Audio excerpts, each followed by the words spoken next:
Wa yassirli amri, permudahkanlah segala urusan. Wahlul 'uqdatam min lisani, rungkaikanlah segala simpulan pada lidah. Yafqahu qawli, supaya difahami kata-kata. Subhanaka la ilma lana illa ma 'allamtana. Bersuci Engkau ya Allah, tidak ada ilmu pada diri kami ini melainkan apa yang telah Engkau ajarkan kepada kami. Innaka antal alimul hakim. Sesungguhnya Engkau sahajalah wahai Allah, Tuhan yang Maha mengetahui lagi Maha bijaksana. Alhamdulillah, saya ucapkan kepada moderator dan semua rakan-rakan dalam grup pencinta Al-Quran. Alhamdulillah, pada pagi ini kita dapat berkesempatan diberikan panjang umur oleh Allah Subhanahu Wa Taala, diberikan kesihatan sehingga kita dapat berada pada bulan Zulhijjah yang diberkati oleh Allah Subhanahu Wa Taala. Sesungguhnya Allah Taala berfirman, Bismillahirrahmanirrahim, wal fajr wa layalin ashr, demi waktu fajar dan demi malam-malam yang 10. Walayalin ashr, ada beberapa tafsiran ulama. Yang pertama, walayalin ashr, malam-malam 10, bermakna malam-malam 10 akhir Ramadan, 21 sehingga 30 Ramadan. Diminta supaya beribadat, lipat gandakan ibadat pada malam tersebut. Kan Nabi SAW menganjurkan supaya mengejutkan isteri bangun beribadat, isteri kejutkan suami, percikkan air di muka supaya dapat bangun beribadat pada malam-malam tersebut, bagi mencari-cari satu malam yang lebih baik daripada 1000 bulan daripada bulan yang lain. Juga ditafsirkan sebagai walayalin ashr, malam-malam 10 awal Muharram. Kerana malam-malam 10 awal Muharram, 1 hingga 10 Muharram itu besar kelebihannya, kemuliaannya yang Allah Subhanahu Wa Taala kurniakan. Antaranya 10 Muharram dinyatakan bahawa Nabi Adam AS diturunkan ke dunia, keluar daripada syurga dan diturunkan ke dunia ini pada malam 10 Muharram, malam Jumaat. Dinyatakan juga 10 Muharram itu Nabi Musa AS dengan perintah daripada Allah Ta'ala memukul tungkat baginda kepada laut dan air laut terbelah dua. Itu berlaku pada 10 Muharram. Yang mana Bani Israel juga selamat daripada cengkaman kezaliman Fir'aun, dapat menyeberangi laut itu pada 10 Muharram, dan Fir'aun juga mati lemas pada malam ataupun pada hari 10 Muharram. Itulah dia di antara kemuliaan 10 Muharram walayalin ashr, yang mana malam-malam 10 akhir yakni Muharram. 10 Muharram juga dinyatakan bahawa Nabi Yunus AS dikeluarkan daripada perut ikan setelah sekian lama, sekitar 40 hari, 40 malam baginda berada dalam perut ikan, dan pada 10 Muharram baginda dikeluarkan daripada perut ikan. Subhanallah, berlaku pada 10 Muharram. Walayal ashr, tafsiran yang ketiga menyatakan malam-malam 10 awal Zulhijjah ataupun hari-hari 10 awal Zulhijjah. Juga kemuliaan yang perlu kita hayati. Dan sekarang ini kita berada pada awal Zulhijjah, 1 Zulhijjah hingga 10 Zulhijjah. Yang mana kemuncak pada 10 Zulhijjah ini ialah kemuncak pada 10 Zulhijjah ini ialah Idul Adha, iaitulah pengorbanan yang besar yang berlaku. Allah Ta'ala menguji Nabi Ibrahim AS supaya menyembelih anak kesayangannya. Yang mana tuan-tuan setelah mereka berdua, falamma aslama wa tallahu lil jabin wa nadainahu an ya Ibrahim qad saddaqtar ru'ya. Setelah mereka berdua telah benar-benar ingin melaksanakan perintah Allah, Nabi Ibrahim pun telah bersungguh-sungguh melaksanakan perintah Allah Ta'ala melalui mimpi baginda untuk menyembelihkan anak kesayangan baginda. Dan Ismail pun benar-benar berserah diri kepada Allah Ta'ala pada hari tersebut. Itulah berlakunya pada 10 Zulhijjah yang dikenang sehingga sekarang. Afadainahu bizibhin azim, kami gantikan dengan pengorbanan yang agung, pengorbanan yang besar. Adalah sunnah Nabi Ibrahim alaihissalam kita melaksanakan ibadah kurban pada Idul Adha. Alhamdulillah. Malam-malam 10 ataupun hari-hari 10 Zulhijjah ini, tetamu-tetamu Allah di Makkahul Mukarramah bersiap sedia untuk menunaikan ibadah haji yang merupakan salah satu rukun daripada rukun-rukun Islam. Alhamdulillah. Maka tuan-tuan muslimin muslimat yang dirahmati Allah, Allah Subhanahu wa taala memerintahkan supaya melaksanakan ibadah kurban sebagaimana perintah Allah Taala, fasalli li rabbika wanhar, maka tunaikanlah ibadat salat, sembahyang dan lakukan ibadat kurban. Sidang pendengar penonton yang saya kasihi sekalian, adapun pada bulan Zulhijjah ini banyak terdapat hadis-hadis Nabi sallallahu alaihi wasallam yang berkaitan dengan kemuliaan 10 Zulhijjah ini. Yang mana Nabi sallallahu alaihi wasallam diriwayatkan bahawa baginda berpuasa pada bulan Zulhijjah 1 sehingga 9 Zulhijjah. Di awal Zulhijjah ini kebanyakannya baginda berpuasa. Dan dianjurkan kita perbanyakkan amal-amal saleh. Lipat gandakan amal-amal saleh pada bulan ini. Yang mana kita lazimkan diri kita mengikuti program-program yang berbentuk Islamik supaya kita sentiasa mendekatkan diri kepada Allah Ta'ala. Misalnya sembahyang fardu secara berjemaah, jangan miss. Kerana gandaannya sangat besar. Pada bulan Zulhijjah ini, Allah Subhanahu wa taala berikan kemuliaan pada bulan ini dan sama-sama kita hayati kemuliaan bulan Zulhijjah ini. Misalnya kita bangun awal. Kita setkan masa bangun awal. Dan dalam usia kita ni sebenarnya kita dah terjaga dah di awal pagi. Ataupun sekitar waktu dini hari, waktu sahur, kita terjaga. Sebab kita dah terbiasa di bulan Ramadan yang lalu. Bulan Ramadan yang lalu kita dah bangun sahur pukul 4 pagi. Lebih-lebih lagi kaum ibu yang bangun untuk menyediakan juadah ataupun untuk bersahur, menyediakan lauk pauk, minuman untuk bersahur, dah bangun pukul 4 pagi, 4:30 pagi, pukul 5 pagi. Dan sekarang kita masih terbawa-bawa dan waktu itu kita sedar, kita terjaga daripada tidur. Itulah hikmahnya, kehebatan bulan Ramadan. Ramadan itu sebenarnya nak didik kita supaya berterusan kita sepanjang tahun. Bangun awal. Di samping itu, wal mustaghfirina bil ashar. Banyak beristighfar. Mohon keampunan kepada Allah Ta'ala di waktu sahur. Dan waktu itu tenang jiwa kita.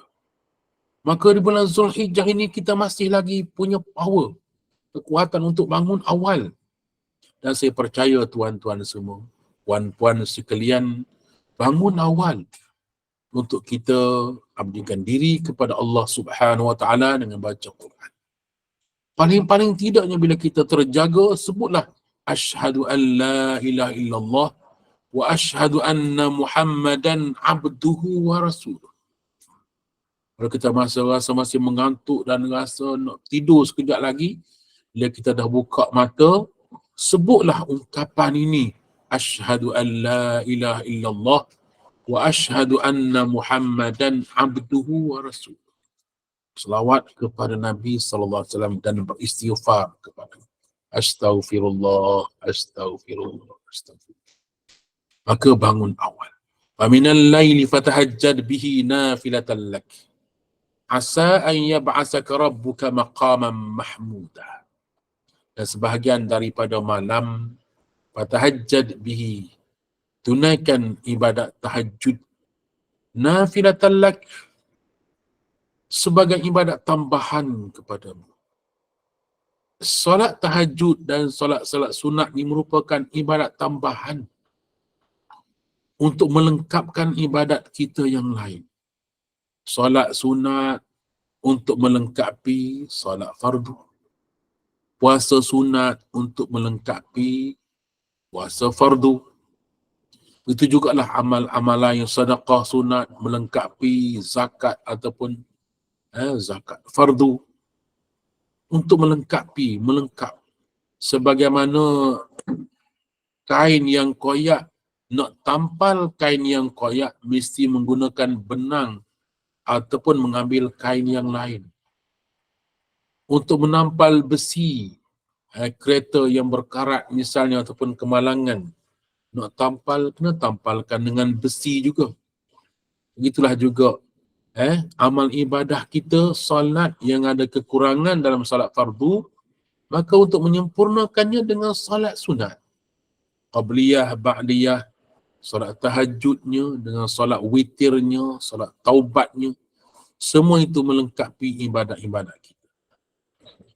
Sedang penonton yang saya kasihi sekalian, maka perbanyakkan amal ibadah kita sekali dengan solat. Solat fardu yang lelaki lah, yang perempuan tu, muslimat itu solat di rumah jika tidak ada fitnah, tidak menimbulkan fitnah, tidak menimbulkan masalah dalam perjalanan dan di masjid, maka boleh pergi ke masjid. Dan sekiranya di masjid ada majlis-majlis ilmu, kuliah-kuliah agama, maka dibenarkan, dibolehkan ke masjid dengan keizinan suami masing-masing. Apa saya nak sebutkan di sini ialah orang lelaki. Walaupun ibu solat di rumah tapi suami ke masjid, berikan perangsang pada suami supaya suami pergi ke masjid. Lebih-lebih lagi di bulan Zulhijjah ini, lihatlah bagaimana saudara kita yang pergi ke Makkahul Mukarramah, kepayahan demi kepayahan nak dapatkan pahala, nak dapatkan haji yang mabrur. Allah Ta'ala nyatakan, fala rafasa wala fusuq wala jidala fil hajj. Ketika kamu tunaikan ibadat haji di sana, di Makkah sana, jangan kamu bercakap dengan percakapan yang kosong. Jangan kamu buat perkara-perkara yang lara. Fala rafasa, jangan bercakap kotor, jangan bercakap lucah, jangan bercakap benda yang sia-sia. Wala fusuq, dan jangan kamu buat perkara-perkara yang fasik, benda-benda dosa. Kalau nak dapatkan pahala ibadat haji yang mabrur, diterima Allah, maka tetamu Allah sekarang berada di Makkahul Mukarramah. Mereka bertawaf, mereka mengerjakan umrah dan mereka bersedia untuk melaksanakan ibadat haji. Alangkah besarnya pahala saudara kita yang berkesempatan pergi ke Makkahul Mukarramah. Mereka menziarahi makam Rasulullah sallallahu alaihi wasallam. Namun kita di Malaysia ini, di tanah air ini, ada juga peluang yang Allah Ta'ala berikan untuk dapatkan pahala yang ganjaran besarnya di sisi Allah Ta'ala. Dan kita perbanyakkan amal ibadah, gandakan. Kerana Allah Subhanahu Wa Ta'ala nyatakan bahawasanya Allah Ta'ala akan gandakan berlipat kali ganda sehingga 700 kali ganda. Ila sab'ati dhi'fin, 700 kali ganda. Kita baca Quran, maka Allah Ta'ala menggandakan dengan 700 kali ganda. Kita solat sunat, kita belajar agama dan sebagainya, semua tu digandakan. Subhanallah. Baik tuan-tuan, muslimin, muslimat yang dirahmati Allah. Yang pertama sekali, perbanyakkan solat-solat sunat. Solat tahajud, kita bangun sembahyang malam, walaupun 2 rakaat. Dan di bulan Zulhijjah ini, lazimilah kita dengan kita solat sunat witir. Boleh jadi kita kadang-kadang terlepas pandang, kita tak solat witir. Jadi di bulan Ramadan kita solat witir. Kita solat witir. Kemudian selepas daripada bulan Ramadan berlalu, kita pun dah terlupa nak tunaikan solat witir. Maka marilah sama-sama kita perbaharui kerajinan kita, semangat kita untuk kita melaksanakan ibadah-ibadah sunat, namanya witir, solat witir ini. Subhanallah. Tuan-tuan yang saya kasihi sekalian, solat witir, kemudian kita mendirikan solat tasbih misalnya, lakukan sebagaimana di bulan Ramadan. Gandakan usaha kita. Bagaimana di 10 akhir Ramadan Rasulullah memberikan semangat pada kita supaya kita berusaha lipat gandakan amal-amal soleh. Maka begitu juga di awal Zulhijjah ini, gandakan amal-amal soleh kita.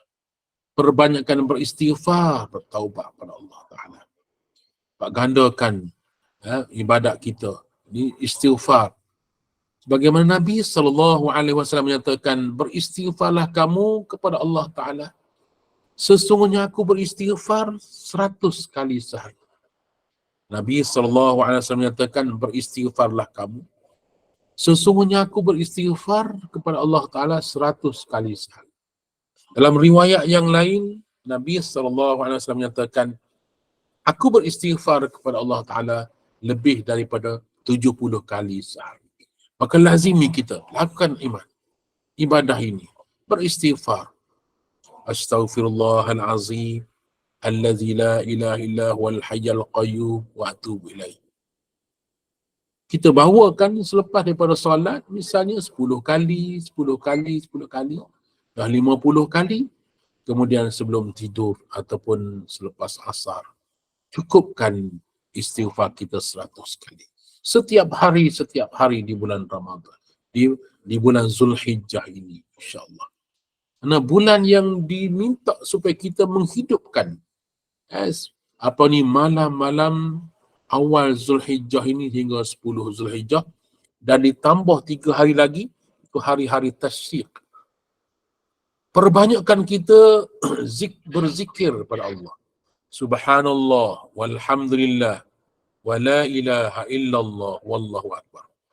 Bertasbih kepada Allah Ta'ala, subhanallah, walhamdulillah, wa la ilaha illallah, wallahu akbar, wa la hawla wa la quwwata illa billahil aliyyil azim.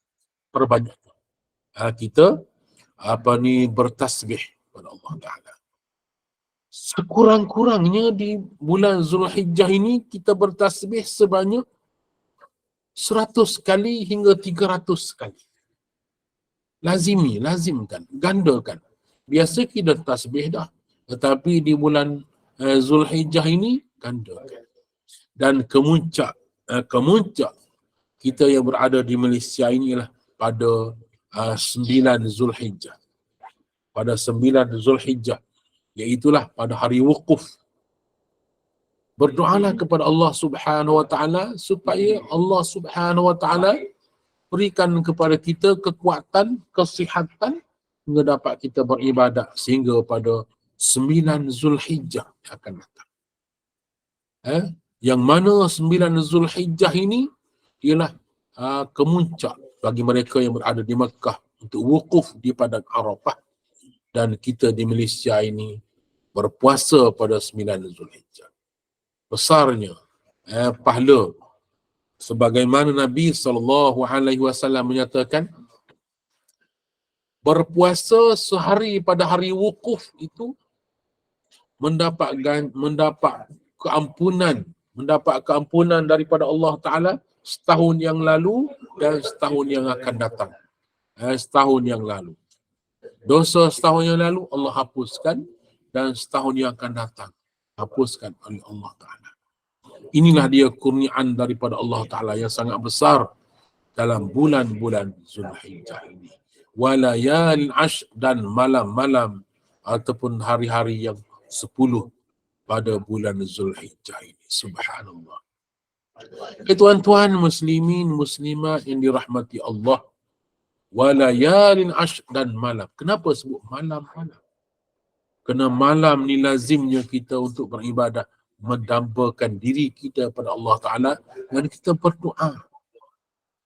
Malam yang sunyi, malam yang untuk menghaskan masa kita. Imam Ghazali rahimahullah nyatakan dia telah membahagikan masanya dengan 3 bahagian. 1 bahagian untuk masyarakat. 2 bahagian yang kedua ialah dia dengan keluarga, dan 1 bahagian lagi ialah dia dengan Allah Ta'ala. Yang mana sebahagian besar daripada waktu malam dia dengan ibadah, untuk munajat dengan Allah Ta'ala. Bila lagi dengan untuk berdoa kepada Allah Subhanahu Wa Ta'ala. Antara doa yang dianjurkan kita supaya kita perbanyakkan doa pada bulan-bulan Zulhijjah ini ialah doa mintakan iman, diteguhkan iman, supaya kita sentiasa taat dan patuh kepada perintah Allah Subhanahu Wa Ta'ala. Subhanallah, tuan-tuan, puan-puan yang dirahmati Allah sekalian. Iaitulah Allahumma ahyina bil iman wa amithna bil iman wahsyurna bil iman wadkhilna al jannata ma'al iman birahmatika ya arhamar rahimin. Ya Allah, hidupkan kami dengan iman. Wa amithna bil iman, matikan kami dengan iman. Wadkhilna al jannata ma'al iman, masukkanlah kami ke dalam syurga dengan iman. Dengan keimanan pada Allah Ta'ala. Begitu juga tuan-tuan, mohonlah kepada Allah Subhanahu Wa Ta'ala supaya Allah Ta'ala berikan kepada kita petunjuk, taufik dan hidayah. Sebagaimana doa Allahumma arinal haqqa haqq, Allahumma arinal haqqa haqqa warzuqna ittiba'ah. Ini penting doa ini. Lebih-lebih lagi kita berada di akhir zaman. Wahai Allah, tunjukilah kepada kami kebenaran supaya kami nampak benar. Wa arinal batila batilan warzuqna ijtinabah. Wahai Allah, tunjukkanlah kami perkara yang benar supaya kami nampak benar, dan rezekikan kami dapat mengikuti kebenaran itu. Tunjukilah kepada kami perkara yang batil supaya kami dapat melihat benda itu batil dan supaya kami dapat menjauhinya. Zaman sekarang zaman fitnah. Zaman fitnah sebagaimana amaran daripada Nabi SAW, akan tiba suatu zaman yang fitnah akan menyelubungi kamu semua bagaikan malam, bagaikan kamu diselubungi oleh kegelapan malam. Yang mana kegelapan malam akan menyelubungi kamu. Di pagi hari ada yang beriman, di pagi hari, kemudian di petang hari telah menjadi kafir. Ada segolongan lagi di petang hari beriman, tiba-tiba di pagi hari telah menjadi kafir. Subhanallah. La hawla wa la quwwata illa billah. Ini menggambarkan bahawa di akhir zaman untuk berpegang dengan kebenaran ini bagaikan menggenggam bara. Bagaikan menggenggam sesuatu mudah terlepas. Benda yang sangat memeritkan. Maka mohonlah kekuatan dengan Allah Ta'ala dengan doa ini. Allahumma arinal haqqa haqqa warzuqna ittiba'ah. Ya Allah, kau tunjukilah kepada kami yang benar supaya kami dapat merasai kebenaran, kami ketahui kebenaran dan kami dapat berpegang teguh dengan kebenaran itu. Ya Allah, tunjukilah kepada kami hak batil supaya kami nampak ianya batil dan supaya kami dapat menghindarkan diri daripada kebatilan itu. Ini sangat penting. Dan terkadang-kadang terkeliru, masyarakat terkeliru. Yang benar nampak salah, yang salah nampak benar. Yang benar ditentang, yang salah diberikan sokongan. Subhanallah. Wala hawla wala quwwata illa billahil aliyil azim. Maka di bulan Zulhijjah ini bulan ibadah. Gandakan amal ibadah kita. Perbanyakkan baca Quran. Lazimi. Pagi hari baca Quran, petang hari baca Quran, malam baca Quran. Dan masa yang terbaik ialah kita baca Quran. Masa yang terbaik kita nak baca Quran ialah di waktu dini hari. Kerana wa minal laili fatahajjad bihi nafilatan lak. Baca Quran dalam mayang tahajud, dalam solat tahajud kita. Dalam solat tahajud kita baca Quran. Di luar solat pun kita baca Quran. Warattilil Qur'ana tartila. Dan bacalah Al-Quran dengan tertil. Baca Quran dengan tertil, bukan tergopoh-gapah. Bukan baca dalam keadaan Kelantan kata lorak gaduh. Baca dalam keadaan tenang dan bertajwid. Dengan tertil. Bismillahirrahmanirrahim. Dengan tertil, baca dengan tertil. Kerana dengan baca Quran itu dengan tertil itu bawakan tenang jiwa kita. Ala bizikrillahi tatma'innul qulub. Ketahuilah dengan kamu berzikir pada Allah Ta'ala, hati kamu akan menjadi tenang. Jiwa akan menjadi tenteram. Subhanallah. La hawla wa la quwwata illa billahil azim. Baik, kesimpulannya. Yang pertama sekali ialah bulan Ramadan ni perbanyakkan kita. Di bulan Zulhijjah ini, saya, bulan di awal Zulhijjah ini, perbanyakkan kita berzikir kepada Allah Ta'ala. Perbanyakkan berzikir kepada Allah Ta'ala. Subhanallah, walhamdulillah, wa la ilaha illallah, wallahu akbar. Perbanyakkan beristighfar. Masuk dalam zikir juga, selawat kepada Nabi. Perbanyakkan masuk dalam zikir juga, baca Quran. Masuk dalam zikir. Kemudian perbanyakkan kita dirikan salat. Gandakan amal ibadah kita. Gandakan. Jadi dalam kesempatan ini mudah-mudahan Allah Ta'ala berikan kepada kita kekuatan dan perbanyakkan berdoa kepada Allah Ta'ala agar Allah Subhanahu Wa Ta'ala berikan kepada kita dapat mengamalkan agama kita. Lebih lagi salat di awal waktu. Bulan Ramadan ni lazim, di bulan Zulhijjah ini lazimilah kita solat di awal waktu. Sebabnya sebahagian besar daripada masyarakat pada hari ini meremeh-remehkan salat, mempermain-mainkan salat, mengesampingkan salat. Ya, hujung-hujung waktu solat pula dalam keadaan tidak sempurna, solat seorang diri. Maka lazimilah kita berjamaah. Lazimi solat berjamaah dan solat di awal waktu. Subhanallah. Dan perbanyakkan solat-solat sunat. Alhamdulillah. Dan yang kemuncaknya ialah pada hari Arafah, hari wukuf kita berpuasa. Dan pada 10 Zulhijjah ataupun hari-hari tasyrik, lakukan ibadat qurban. Lakukan ibadat qurban. Bagi pendapat Imam Syafi'i rahimahullah, menyatakan ibadat qurban adalah termasuk dalam sunat muakkadah. Sunat yang sangat dituntut. Kerana Nabi SAW memerintahkan supaya lakukan ibadat qurban. Hingga kan Nabi menyatakan bahawa sesiapa yang berkemampuan melakukan ibadat qurban tetapi dia tidak melaksanakannya, maka jangan hampiri musalla kamu. Kerana besar ganjarannya. Ditanyakan kepada Nabi SAW, apakah yang dapat daripada ibadat qurban itu? Maka Nabi SAW menyatakan mendapat pahala sebanyak bulu yang tumbuh pada haiwan. Cuba bayangkan pada seekor lembu, berapa banyak bulu yang tumbuh pada belulang lembu itu. Maka sebanyak bulu itulah mendapat ganjaran yang paling besar. Yang kedua, dengan melakukan ibadat qurban itu dihapuskan dosa-dosa. Sebelum darah terpercik sampai ke bumi, orang yang melakukan ibadat qurban telah diampunkan seluruh dosa-dosanya oleh Allah Subhanahu Wa Ta'ala. Maka Nabi SAW menyatakan tidak ada amalan yang paling mulia, yang paling dikasihi oleh Allah Ta'ala melakukan ibadat qurban pada Idul Adha ini, pada hari-hari tasyrik. Ibadat yang paling mulia, yang paling dikasihi oleh Allah Subhanahu wa taala ialah ibadat qurban. Itu adalah kemuncak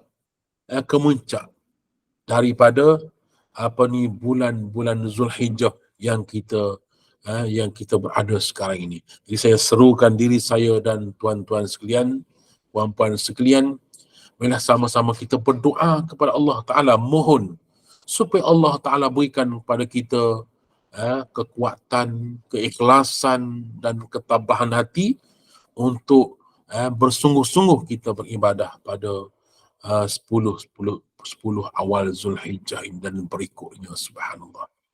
Dan mudah Allah Ta'ala berikan kepada kita keampunan dan rahmat yang luas dari sisinya, insya-Allah. Sekadar itu untuk pagi ini, mudah-mudahan Allah Ta'ala merahmati kita semua. Sekian wabillahi taufiq hidayah. Wassalamualaikum warahmatullahi wabarakatuh. Waalaikumsalam warahmatullahi wabarakatuh. Mungkin kita boleh buka 1-2 soalan ya. Mungkin boleh kemukakan kepada Ustaz, silakan untuk bertanya, bagi nak bertanya, silakan.